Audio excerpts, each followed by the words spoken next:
Hello beautiful people, welcome to you speak English by Kaushik Parmar. जी हाँ दोस्तों, आप सभी का वापस से हमारे इस YouTube चैनल पे स्वागत है। दोस्तों, आपको मालूम है कि हमने एक वीडियो सीरीज शुरू किया है जिसमें आप ईमेल के द्वारा आपके इंग्लिश स्पीकिंग या कोई स्किल डेवलपमेंट के रिलेटेड कोई भी सवाल होते हैं, वो सवाल आप हमें ईमेल के द्वारा पूछते हैं। And I am really happy कि all around the world now we are getting questions through email. तो आज हम एक बहुत ही इंटरेस्टिंग क्वेश्चन लेने वाले हैं। मैं हर बार आपको वीडियो में बताता हूं कि सवाल पूछने वाला एक होता है, लेकिन ये सवाल हमारे सबके लिए होता है।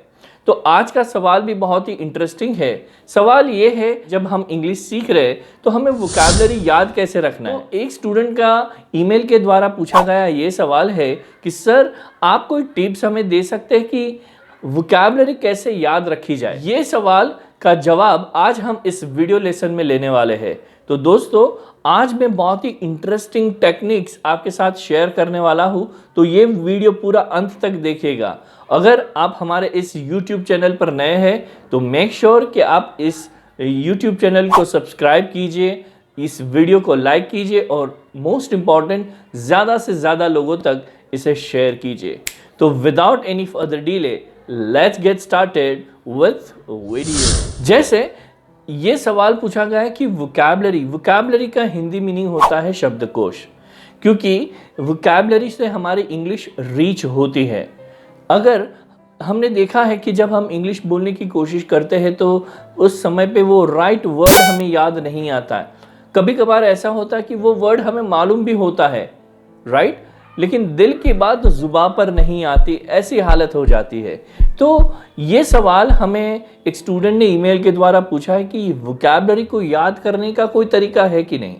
तो जी हाँ दोस्तों, आज इस वीडियो लेसन में हम आपको दो ऐसी टेक्निक बताने वाले हैं जिससे आप वोकैबुलरी को हमेशा के लिए याद रख सकते हैं।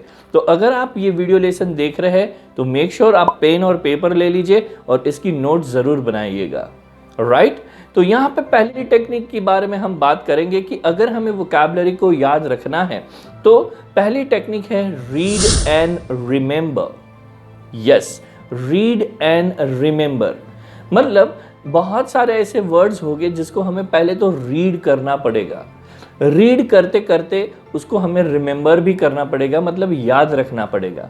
अब याद रखने के लिए भी तो कोई टेक्निक चाहिए, राइट। तो उसके लिए हम ये कर सकते हैं कि जो वर्ड्स हम सीख रहे हैं उसको हम 3 से 5 बार उसको लिख ले, और जब हम लिख रहे तो उसको लाउडली लिखते लिखते हम उसका प्रोनाउंसिएशन करें।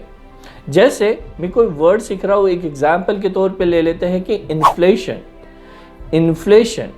तो इन्फ्लेशन मुझे कैसे याद रखना है, तो उसका स्पेलिंग मुझे 3 से 5 बार लिखना है। जब लिखूंगा तभी उसको जोर जोर से बोल के मुझे उसको लिखना है। तो INFLATION, इन्फ्लेशन लिखने के बाद, स्पेलिंग लिखने के बाद मुझे उसका प्रोनाउंसिएशन भी करना है, और उसका मीनिंग होता है महंगाई। तो ऐसे करते करते मुझे 3 से 5 बार वो वर्ड को लिखना है और उसको याद रखना है। लेकिन यहाँ पे ये लिखने से ये कहानी यहाँ ख़त्म नहीं हो जाती।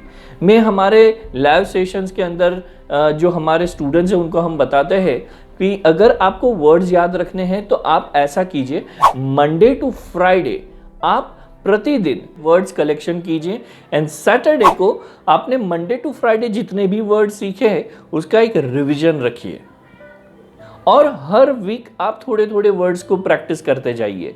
इसके बारे में हमने ऑलरेडी एक वीडियो बनाया हुआ है जिसमें हमने बताया कि आप, जैसे हमारे महीने में 4 वीक होते हैं, in 1 month we have 4 weeks. तो per week you can set a target, first week 3, second week 5, third week 7 and fourth week 10, जिसको हम कहते हैं 3, 5, 7, 10 फॉर्मूला। ग्रेजुअली हम वर्ड्स को सीखने की कोशिश करेंगे, और जैसे मैंने बताया कि वो स्पेलिंग्स लिखते जाएंगे, उसके साथ उसको लाउडली बोलते भी जाएंगे, जिससे हमारा प्रोनाउंसिएशन भी इम्प्रूव होगा, उसको हम अच्छी तरीके से याद भी रख पाएंगे। और हर वीक थोड़े थोड़े स्पेलिंग्स हम सीखते जाएंगे, 3, 5, 7, 10, और मंडे टू फ्राइडे करेंगे, सैटरडे उस वर्ड का हम रिविजन करेंगे। तो ये पहला टेक्निक हो गया, रीड एंड रिमेंबर। जिससे आप अपनी वोकैबुलरी को डेफिनेटली एक नए लेवल पर लेके जा सकते हैं। बात करते हैं टेक्निक नंबर 2। जब भी हम कोई नया वर्ड सीखते हैं तो उसके साथ उसको याद रखने के लिए उसके कनेक्शन वाले वर्ड्स को हम याद रखें। जैसे अभी मैंने कोई नया वर्ड याद रखना है, फंबल। फंबल, तो फंबल के रिलेटेड सिमिलर साउंड का वर्ड क्या हो सकता है? तो मेरे माइंड में अभी आ रहा है फंबल के साथ जंगल, क्योंकि ये एक दोनों का सिमिलर साउंड आ रहा है, राइट? और फंबल का मतलब होता है यहाँ वहाँ घूमना, ऑलराइट? तो अभी जंगल में यहाँ वहाँ घूम रहे हैं, तो जंगल के अंदर फंबल हो रहा है। तो ये हमारे लिए एक इजी हो गया, क्योंकि हमने उसको कनेक्ट कर दिया एक ऐसे साउंड के साथ, एक ऐसे वर्ड के साथ जो सिमिलर साउंड में आ रहा है और जो हमें इजीली याद भी रहता है।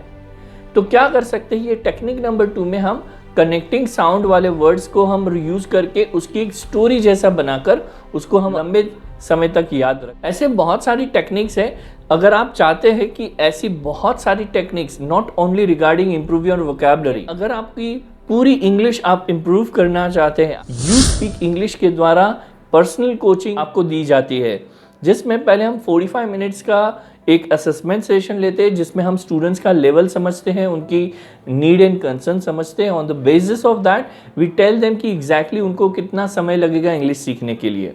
तो अगर आप भी चाहते हैं कि आपकी भी इंग्लिश इंप्रूव होए और आप भी करियर में बहुत आगे बढ़े, तो this is really amazing opportunity for you. तो आप हमें ईमेल कर सकते हैं and you can get connected with you speak English by Kaushik Parmar. दोस्तों, जैसे हमने वादा किया है कि एवरी संडे मॉर्निंग 8 o'clock आपको amazing learnings you speak English के द्वारा दी जाएगी। तो यस, ये stay tune for amazing learning with you speak English by Kaushik Parmar. और जाने से पहले मैं आपसे कहना चाहूँगा कि आपके भी कोई भी सवाल है रिलेट टू इंग्लिश स्पीकिंग या रिलेट टू स्किल डेवलपमेंट, आप हमारे इस ईमेल एड्रेस पर हमें ईमेल कर सकते हैं और आपका जो भी सवाल है वो हमें पूछ सकते हैं। तो दोस्तों, आज के वीडियो लेसन में बस इतना ही। मिलते हैं अगले रविवार सुबह 8 बजे with more smile, with high energy. Till then, enjoy your time, enjoy your English. See you. Take care. Bye-bye.